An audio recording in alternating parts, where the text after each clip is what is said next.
My mom refused to watch over my sick child because she wasn't willing to sacrifice her weekend.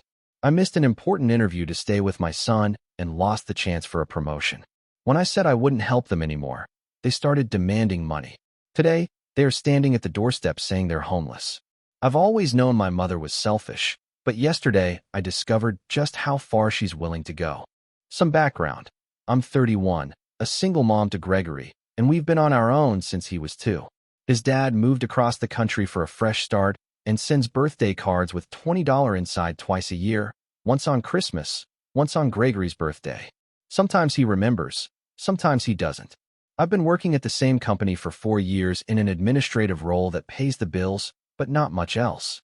Between rent, child care, and Gregory's asthma medication, it's a constant juggling act. For the past 6 months, I've been putting in extra hours, taking on special projects, and basically doing everything possible to position myself for a promotion to executive assistant. That would mean a salary bump that might not sound like much to some people.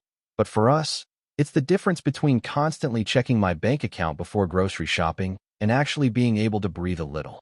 My boss, Andrew, had been dropping hints that I was the front runner and finally scheduled my interview for Friday at 2 p.m. I had everything planned perfectly. Gregory would be at school. I'd take a long lunch for the interview and be back at my desk by 3:30. Except Wednesday night, Gregory started coughing. Not his normal cough, that deep, barking seal cough that always means his asthma is flaring up. By Thursday morning, he had a fever of 101.3, and I knew there was no way he could go to school Friday. I called in sick Thursday to take him to the pediatrician, who prescribed a steroid and said Gregory needed to rest for at least 48 hours. When we got home, I immediately called my mom. This is where I made my first mistake. I assumed that, given the circumstances, she would help. My parents live about 25 minutes away in the same suburban development they've been in since I was born. My dad is semi-retired, and my mom doesn't work. They go out to dinner 3 times a week, take weekend trips to their lake house, and generally live a comfortable life. They've always been emotionally distant, but they've occasionally watched Gregory in true emergencies. When I called my mom and explained the situation, there was this long pause on the phone. Then she said, and I wish I was making this up, "Oh, honey, this weekend isn't good for us. Your father and I are going to the Williams anniversary party Saturday, and I need Friday to get my hair done and prepare. You know how these things are." I reminded her that this promotion would mean financial stability for her only grandson. I wasn't asking her to watch Gregory for the weekend, just for 2 hours on Friday afternoon. 2 hours. She sighed that long-suffering sigh I've heard my whole life and said she just couldn't rearrange everything last minute, and that maybe this was a sign I needed to reevaluate my priorities as a mother. I hung up before I said something I'd regret. Then I called everyone else I could think of, friends, neighbors, even Gregory's friends' parents from school. But with such short notice and him being sick, nobody could help. I tried calling my boss to reschedule, but he was in meetings all day. I left a message with ISA and HR explaining my situation and asking if we could move the interview to Monday. Friday morning, I got the response. Andrew had a packed schedule the following week, and Juliet from HR explained they needed to make a decision by Tuesday. The interview had to happen Friday, or not at all. I was devastated but replied that I understood and would have to withdraw from consideration.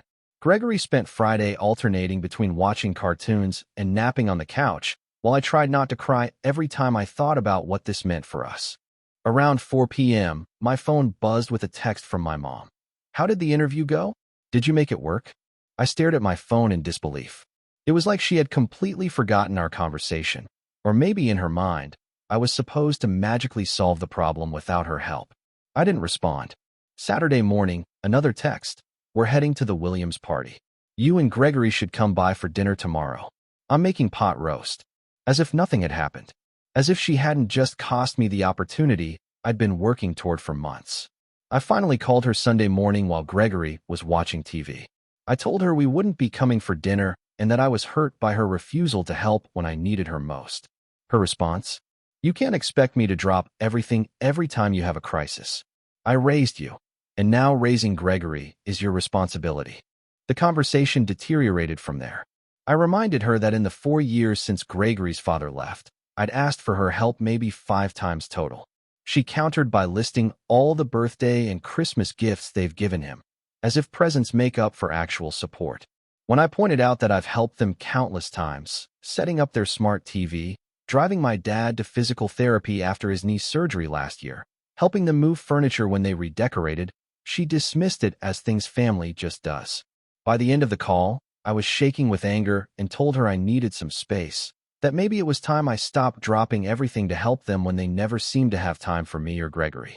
She got quiet and said, "You know, we were hoping you could help us out with some expenses this month.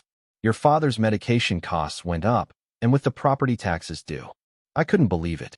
In the same conversation where she refused to acknowledge how her selfishness hurt me, she was asking for money. Money I now wouldn't have because of the promotion I missed because of her. I told her I couldn't help financially right now, especially not after losing this opportunity. She mumbled something about how family should support each other. The irony was not lost on me and hung up. Monday morning, I got the official email. The position had been offered to someone else, someone who managed to show up for their interview. I took my lunch break in my car and cried for a solid 20 minutes, then washed my face and went back to my desk like nothing happened. That evening, my dad called. He started with small talk about the weather and some neighborhood gossip before awkwardly transitioning to, "Your mother told me about your conversation."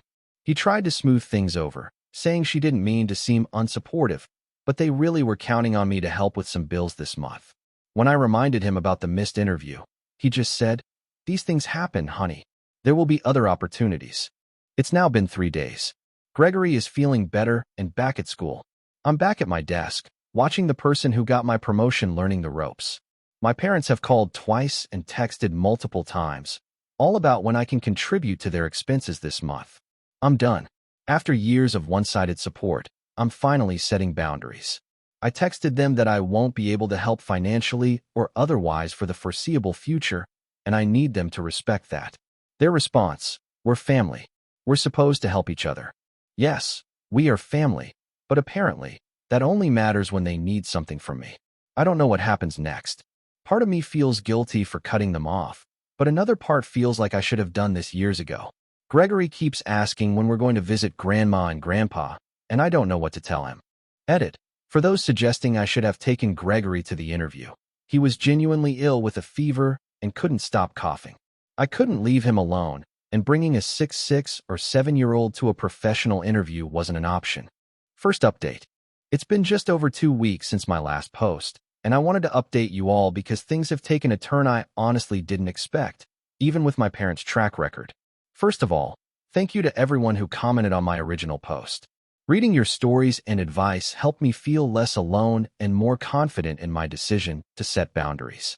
After I sent that text telling my parents I couldn't help them financially anymore, they went silent for exactly 3 days. I actually started to wonder if maybe they were reflecting on their behavior or at least respecting my boundaries. That hope evaporated Tuesday evening when I was making dinner for Gregory and myself. Just some boxed mac and cheese with hot dogs cut up in it, his favorite comfort food.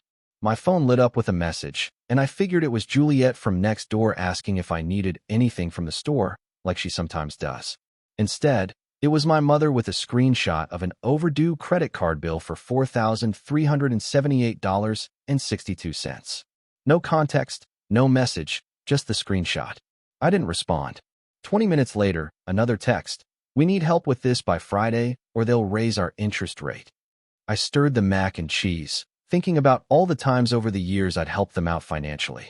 Last Christmas, when they couldn't afford gifts for Gregory, but somehow managed a weekend trip to a ski lodge in January. The emergency car repair last summer that turned out to be an elective upgrade to their sound system. Each time, I dipped into my meager savings because they'd framed it as dire and temporary. I put my phone away and focused on dinner with Gregory. He'd been asking about my parents all week, and I'd been vague, telling him they were busy. I hate keeping things from him, but he adores his grandparents despite their flakiness, and I don't want to burden him with adult problems. While we ate, he told me about the solar system project his class was starting and how he got picked to be Jupiter because it's the biggest and has the most moons. After he went to bed, I checked my phone again. 3 missed calls from my dad and a voicemail where his voice sounded tense. "Honey, call us back. This is important. Your mother is very upset." I didn't call back. Instead, I sent a text reiterating that I couldn't help financially right now, especially after missing the promotion. Then I turned my phone on silent and spent an hour applying for jobs. The promotion fiasco had been a wake-up call. 4 years of loyalty to a company, and I was still easily replaceable. I needed to look out for Gregory and myself first. The next morning, I woke up to a novel-length text from my mother explaining that the credit card debt was mostly from helping me and Gregory. This was news to me. I scrolled through my own bank statements from the past year while waiting for my coffee to brew. In that time, they had given Gregory a $30 Target gift card for his birthday, passed along some hand-me-down clothes from my cousin's kid which didn't fit, and taken us out to dinner once at Applebee's using a buy-one-get-one coupon they'd mentioned at least 3 times. Meanwhile, I'd given them $800 when their water heater broke, spent over $200 on my dad's birthday present, and countless hours helping them with everything from technology issues to driving them to appointments when my dad's cataracts made night driving difficult. I took Gregory to school and went to work, where I had to train Ronnie on some procedures he'd need in his new role, my would-be role. He seemed genuinely uncomfortable about the situation and kept saying things like, "You really had this down pat," and "They should have just waited to interview you." It was awkward, but not his fault. During lunch, my phone buzzed with an unknown number. Thinking it might be from one of my job applications, I answered. It was my Aunt Isla, my mom's sister, whom I speak to maybe twice a year on holidays. She launched into a speech about how worried she was about my parents and how she understood I might be going through a tough time emotionally, but family needs to stick together. I realized my parents had been calling relatives, painting themselves as victims abandoned by their ungrateful daughter. When I tried explaining what actually happened with the interview and years of one-sided support, she interrupted with, "Well, that's your perspective, but your mother says she's always been there for you." After that call, I Googled how to tell if your parents are manipulative and spent my entire lunch break reading articles that felt like they were written specifically about my family dynamic. The realization that this wasn't normal, that parents shouldn't make their children feel perpetually indebted, hit me harder than I expected. I went to the bathroom and cried for 5 minutes before returning to my desk with what I hoped was a convincing, "I'm fine" smile. That evening, Gregory and I were at the playground when my dad pulled up in their SUV. Gregory spotted him immediately and ran over excitedly. My stomach dropped. I hadn't prepared for this confrontation, especially not with Gregory present. My dad hugged Gregory and asked if he could talk to me just for a minute. I sent Gregory back to the swings where I could still see him and turned to my dad with arms crossed. He looked tired, and for a second, I felt that reflex of guilt I've carried my whole life. Then he started explaining how my mother has been crying herself to sleep because I've shut them out. And, by the way, did I know their homeowner's insurance premium was due next week? I interrupted him and pointed out that he'd driven 25 minutes to the playground to guilt trip me, but couldn't drive the same distance to help when Gregory was sick. He actually looked surprised, like this connection had never occurred to him. We talked for about 10 minutes, with him alternating between subtle guilt tactics and direct requests for money. I finally told him I needed to get Gregory home for dinner and that I'd think about what he said. The relief on his face was immediate. He thought he'd won. In his mind, "I'll think about it" had always meant, "Yes, I'll help," because that's how it had always played out before. Over the weekend, my brother Damien called, which was unusual since we typically just text. Like my aunt, he'd gotten an earful from our parents. Unlike her, he saw through their manipulation. "They pulled the same crap with me last year," he told me. "I lent them money for what they claimed was a plumbing emergency, then saw Mom's Facebook post about their new patio furniture the next week. It was vindicating to know I wasn't alone in this experience." Damien and I agreed to keep each other informed about our parents' financial requests going forward. Monday morning, I got a message from a company I'd applied to asking for an interview. It was for a position similar to what I'm doing now, but with better pay and benefits. I scheduled the interview for the following week, allowing plenty of time to arrange childcare, this time with Juliet, who had offered to help after hearing about what happened with my parents. That afternoon, my mother texted again, "We very disappointed in your attitude. Your father and I have always supported you, and this is how you repay us. We need to talk about this credit card bill." I didn't respond, but I did check their Facebook page. There were posts from just the previous weekend showing them at a nice restaurant with their friends, my mom wearing what looked like a new dress based on the caption, "Feeling fabulous in my birthday splurge." Tuesday night, Gregory was in bed, and I was folding laundry when someone knocked on the door. It was almost 9 p.m., so I checked through the peephole before opening. My mother stood there, looking somehow both angry and victimized simultaneously. I opened the door, but didn't invite her in. She immediately launched into a speech about family obligations and how she and my dad were facing severe financial hardship because of unexpected expenses. When I asked what these expenses were, she became vague, mentioning medical bills, though both my parents are on Medicare, house repairs, though their house is newer than my apartment building, and general cost of living increases. I remained calm and repeated that I couldn't help financially right now. She switched tactics, asking if I could at least help them organize their finances since I'm good with budgeting. Translation: she wanted me to look at their finances, feel guilty about their situation, and offer money. I suggested they speak with a financial advisor at their bank or look into credit counseling services. Her face hardened, and she said something that's been replaying in my mind since. I don't think you understand. We're your parents. We took care of you for 18 years. Now it's your turn to take care of us. I told her I needed to check on Gregory and closed the door. Through the window, I watched her stand there for almost a full minute before walking back to their car, where my dad was waiting in the passenger seat. Yesterday, I got a group text from my mother to me, Damien, and several extended family members with a link to a GoFundMe titled, "Help 2 Seniors Stay in Their Home." The description vaguely mentioned medical issues and unexpected expenses without specifying anything concrete. The goal was set at $15,000. There were no donations yet. Damien called me immediately, and we were both speechless. Our parents own their home outright. It was paid off years ago. They have retirement income from my dad's pension and Social Security. They are not in danger of homelessness. This was manipulation taken to a new level. I haven't responded to the group text. Neither has Damien. But my aunt has already messaged me privately, asking why I won't step up for my parents given everything they've done for me. I'm still processing all of this while preparing for my job interview next week. Gregory keeps asking why we haven't visited Grandma and Grandpa, and I'm running out of excuses. Part of me feels like I'm being cold-hearted, but another part feels like I'm finally standing up for myself after years of being taken advantage of. This morning, I received an email from my dad with "Urgent, please read" in the subject line. The body of the email just said, "We need to talk face to face." It's about the house. I don't know what to expect next, but I'm trying to stay strong in my boundaries. The job interview next week feels like a potential fresh start, a chance to move forward without the constant drain of supporting people who seem incapable of supporting me when I truly need it. Has anyone dealt with escalating demands after setting boundaries with family? Any advice on how to handle this without completely burning bridges for Gregory's sake? Edit. Thank you all again for the support. To clarify some things from comments. No, I don't think they're actually in danger of losing their house. For those asking about Gregory's father, he pays the minimum child support required by court order, but it barely covers Gregory's asthma medication. Second update. It's been 3 weeks since my last update, and I'm still trying to process everything that's happened. I'm typing this on my phone at 1 a.m. because I can't sleep, so please excuse any typos. After my dad sent that urgent email about the house, I decided to meet with them in a public place rather than at my apartment. I suggested the Starbucks near Gregory's school last Saturday morning.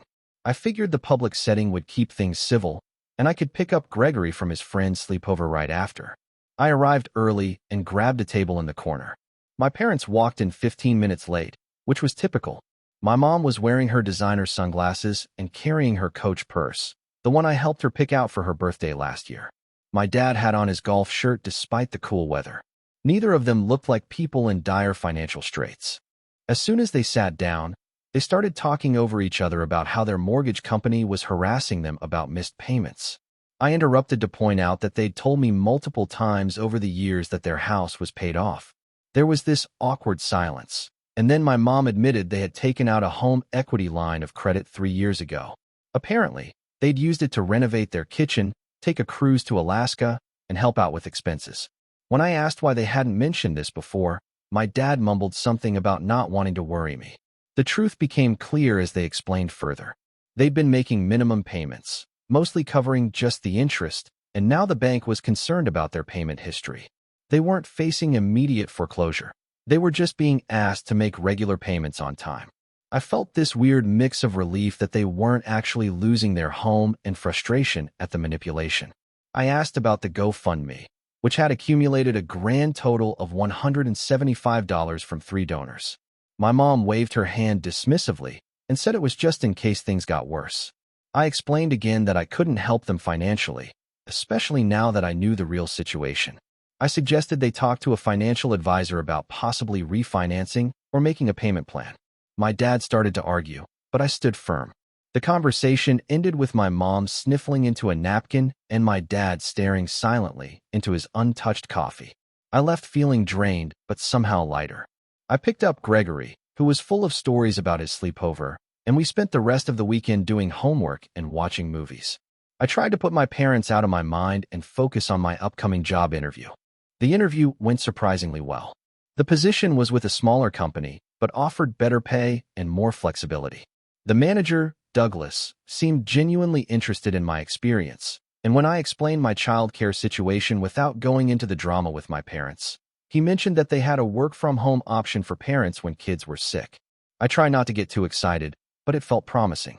Then last Tuesday, while I was making dinner and helping Gregory with his Jupiter project, he was painting papier-mâché, and our tiny kitchen table was covered in newspaper and glue. My phone pinged with a text from my Aunt Isla. It was a screenshot of a Facebook post from my mom. Sometimes the hardest part of being a parent is watching your child make poor decisions. Praying for guidance during this difficult time.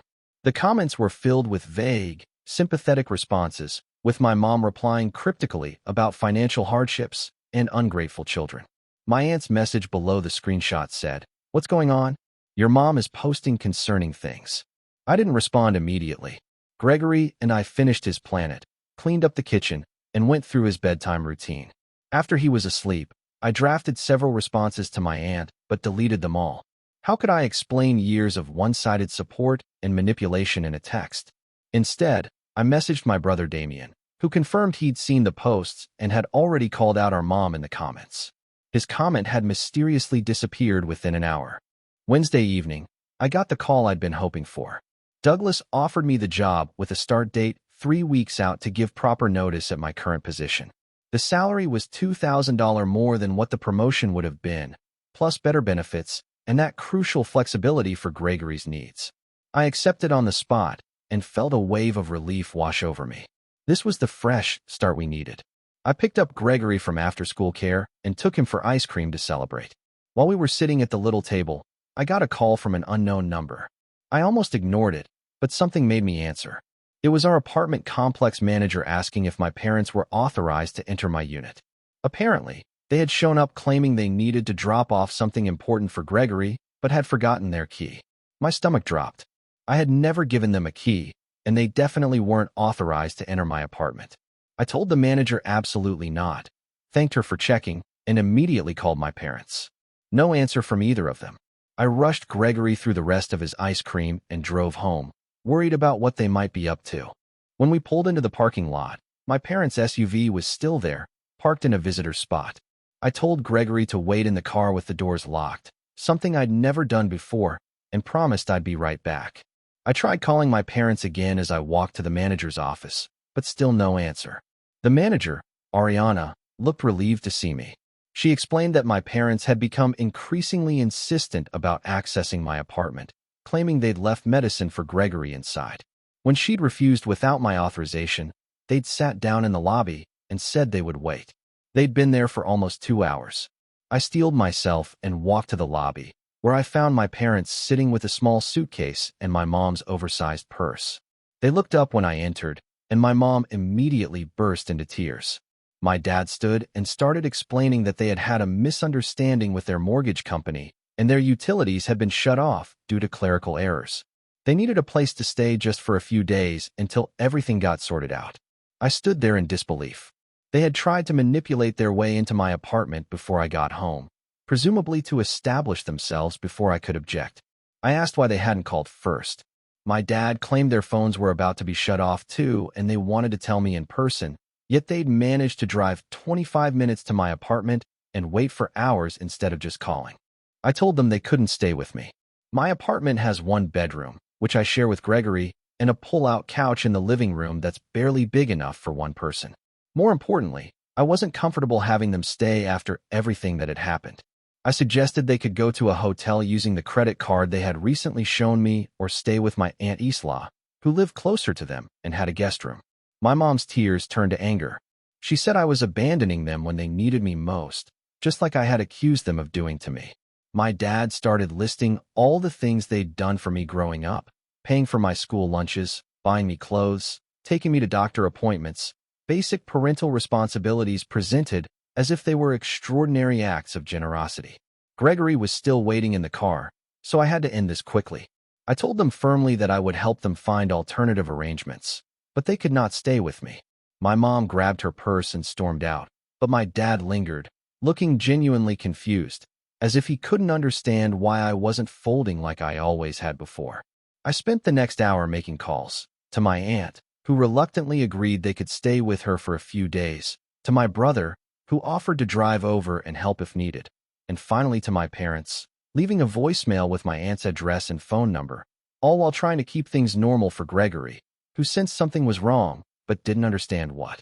The next morning, my dad texted to say they were at my aunt's and would figure things out. I went to work, gave my notice, and tried to focus on the positive changes ahead. When I picked up Gregory from school, he asked if Grandma and Grandpa were okay. I kept my explanation simple. They were having some problems with their house, but were staying with Aunt Isla. He seemed satisfied with that. Friday afternoon, I was at my desk finishing up some paperwork when my phone buzzed with a notification from my building's resident portal. Someone had requested to be added to my apartment's approved visitor list, my parents. I immediately declined the request and called the manager to make it clear they should not be given access under any circumstances. Ariana hesitated, then told me something concerning. My mom had come by earlier claiming she needed to drop off Gregory's medication. When reminded that I had specifically denied them entry, she'd become argumentative, insisting that as Gregory's grandmother, she had rights. Ariana had remained firm but warned me that my mother had mentioned coming back on Saturday, today, when she knew we'd be home. I thanked her and spent the rest of my workday distracted, running through scenarios in my head. When I got home with Gregory, I double-checked our locks and closed all the blinds, something I rarely do. We ordered pizza for dinner, and I tried to keep things upbeat for Gregory's sake, suggesting we build a blanket fort and watch a movie inside it. Around 8 p.m., while we were halfway through How to Train Your Dragon with popcorn scattered across our fort, someone knocked on the door. I knew immediately who it was. I told Gregory to keep watching while I answered, positioning myself so the door wouldn't open fully. My parents stood there with the small suitcase from before, plus 2 more bags. My dad smiled as if nothing was wrong, and said they decided my place made more sense than my aunt's since I had more room. Completely untrue, and was closer to their doctors, also untrue. My mom peered past me, calling out to Gregory, who perked up at the sound of her voice. I stepped into the hallway, partially closing the door behind me, and told them directly they could not stay with me. Not now, not this weekend, not just until things get sorted out. My mom's face hardened, and she said something that chilled me. We'll see what the police have to say about a daughter turning away her elderly parents with nowhere to go. It was such a blatant threat that I almost laughed. I calmly explained that as adults with resources, including at least one functioning credit card, a car, and relatives willing to house them, they were not homeless or elderly in any vulnerable sense. If they contacted the police, they would simply be directed to social services or back to my aunt's house. My dad, seemingly realizing their threat had failed, changed tactics. He mentioned that Gregory's birthday was coming up next month, and wouldn't it be sad if they couldn't attend or bring presents because they were living in their car. The manipulation was so transparent it made me feel sick. I told them I needed to get back to Gregory and that I would be blocking their numbers temporarily. I suggested they return to my aunt's or use their credit card for a hotel. Then I went back inside, locked the door, and returned to our blanket fort, my hands shaking slightly. Gregory asked if Grandma and Grandpa were coming in. I told him they had just stopped by to say hello, but had to go to Aunt Isla's house. He accepted this and went back to the movie, but I spent the rest of the evening on edge, jumping slightly at every noise from the hallway. They knocked twice more before finally leaving. I checked through the peephole each time, but didn't open the door. Around 10 p.m., after Gregory was asleep, I got a flurry of texts from both of them ranging from guilt-tripping. I guess 30 years of parenting means nothing. To angry, you'll regret this when we're gone. To bizarre claims that they were now officially homeless, and it was my fault. I didn't respond to any of them. Instead, I texted my aunt, who confirmed they had returned to her house, complaining loudly about my cruelty, but accepting her guest room nonetheless. This morning, I woke up to an email from my dad with a detailed list of everything they had ever spent on me from my birth through college, with an estimated total at the bottom that he claimed I owed them. Items included basic necessities like food, clothing, and doctor visits, as well as emotional labor, with a dollar amount assigned. I'm not responding to that either. Instead, I took Gregory to the park, helped him with homework, and I'm trying to focus on our future with my new job. But I'm worried about what they might try next. They've never taken no for an answer before, and they seem determined to make this my problem. Edit. Several people have asked if I can stay with a friend temporarily. Unfortunately, that's not really an option with Gregory's school and my work schedule. Plus, this is our home. I don't want to be driven out of it. Edit 2. To those suggesting I call Adult Protective Services, my parents are in their early 60s, fully mobile, mentally competent, and have resources. They are choosing this behavior as a manipulation tactic, not because they're vulnerable adults who can't care for themselves. Last update. I wasn't sure if I'd ever post another update, but something happened yesterday that I'm still processing, and writing has always helped me sort through my thoughts. Plus, so many of you have reached out asking how things turned out that I figured I owe you the final chapter of this saga. It's been just over 6 months since that night my parents showed up at my door with suitcases claiming homelessness. A lot has changed since then, mostly for the better. I've been at my new job for 5 months now. The promised flexibility has been real. When Gregory had an asthma flare-up last month, I worked from home for 3 days without any guilt trips from management. The extra income hasn't made us rich by any means, but I no longer wake up at 3 a.m. calculating whether I can afford both Gregory's school supplies and the electric bill. We moved too, about 7 weeks ago. Just a small 2-bedroom apartment in the same school district. But Gregory finally has his own room. You should have seen his face when we went furniture shopping at IKEA, and I told him he could pick out his own bedspread. He chose one with planets. Our refrigerator isn't constantly on the verge of dying, and the shower maintains water pressure for more than 5 minutes. Small luxuries that feel enormous after years of making do. As for my parents, that situation has been complicated. After the night they showed up at our door, I didn't hear from them directly for almost 3 weeks. Instead, they launched what my brother Damien calls the family PR campaign.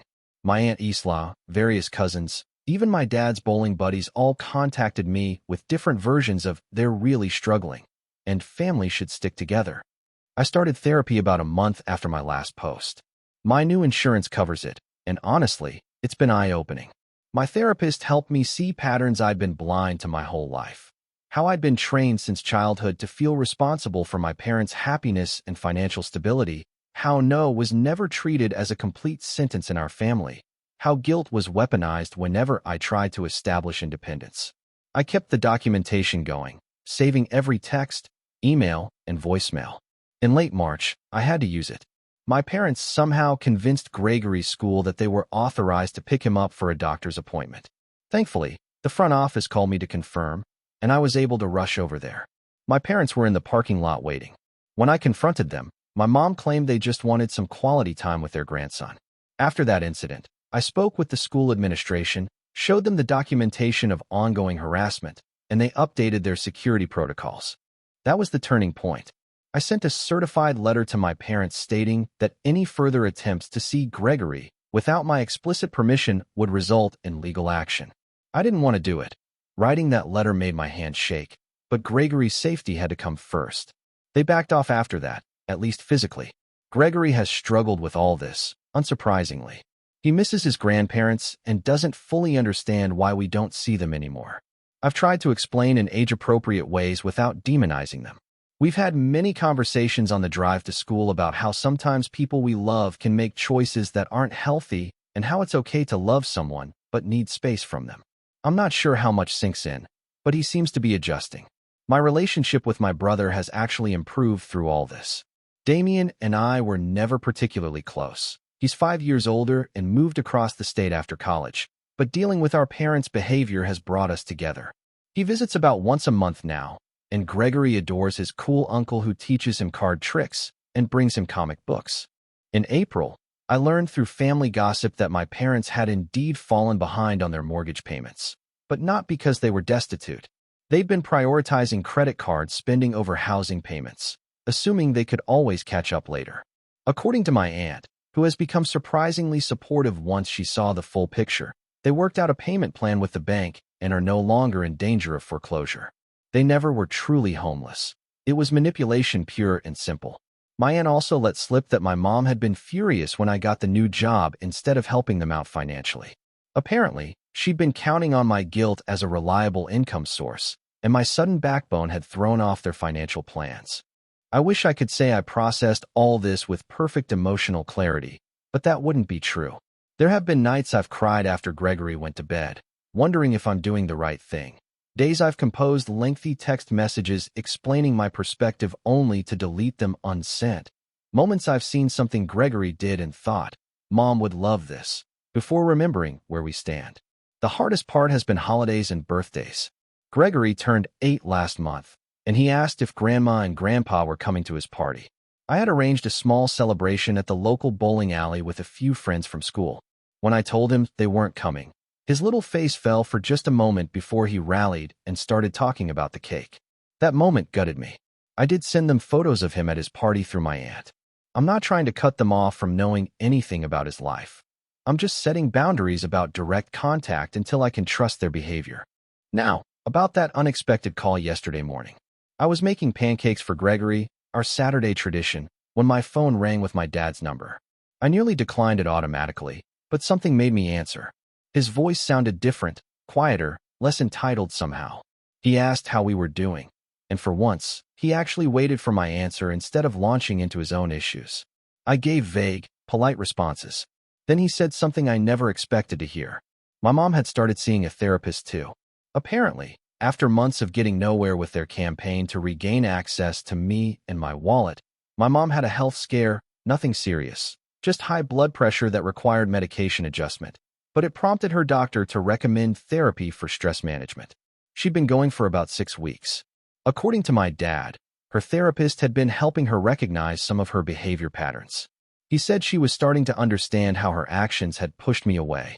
There was no grand apology, no dramatic promises of change, just my dad saying she was working on some things and seeing things differently. He just said they'd like to gradually build some kind of relationship on whatever terms I was comfortable with. I told him I needed time to think about it, and he accepted that without argument, another surprising change. Before hanging up, he mentioned that they'd set up automatic payments for their mortgage and were working with a financial advisor at their bank. It felt like he was trying to show they were addressing the problems that had led to their homelessness claims. I'm still not sure what to do with this development. 6 months of therapy has taught me to be cautious about getting pulled back into old patterns. But it's also helped me recognize that relationships can evolve if both parties are willing to do the work. The question is whether my mom's therapy is genuine self-reflection or just another tool to get what she wants. For now, I'm taking it day by day. I've suggested to my dad that we start with occasional emails sharing updates about Gregory, photos, school achievements, that kind of thing. No in-person visits yet, no financial discussions, and absolutely no unsupervised contact with Gregory. He seemed surprisingly okay with these terms. My therapist has suggested that true change takes time to prove itself. Words are easy, consistent actions over months or years are what matter. So I'm proceeding with cautious optimism, but keeping my boundaries firm. Life isn't perfect.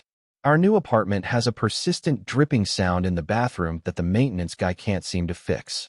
My car made a concerning noise last week that I'm ignoring because I don't want to know what it will cost to repair. Gregory still sometimes has nightmares and crawls into my bed at 2 a.m. My new job has its own stresses and office politics. But underlying all these ordinary challenges is a new feeling I'm still getting used to. The sense that I'm finally steering my own life instead of just reacting to everyone else's emergencies. It's both empowering and terrifying. I don't know what the future holds with my parents. Maybe they're truly changing. Maybe this is just a more sophisticated manipulation. Either way, I'm no longer the person who will sacrifice her future and her child's well-being to meet their demands. Thank you to everyone who supported me through this journey with advice, similar stories, and encouragement. Sometimes knowing you're not alone makes all the difference.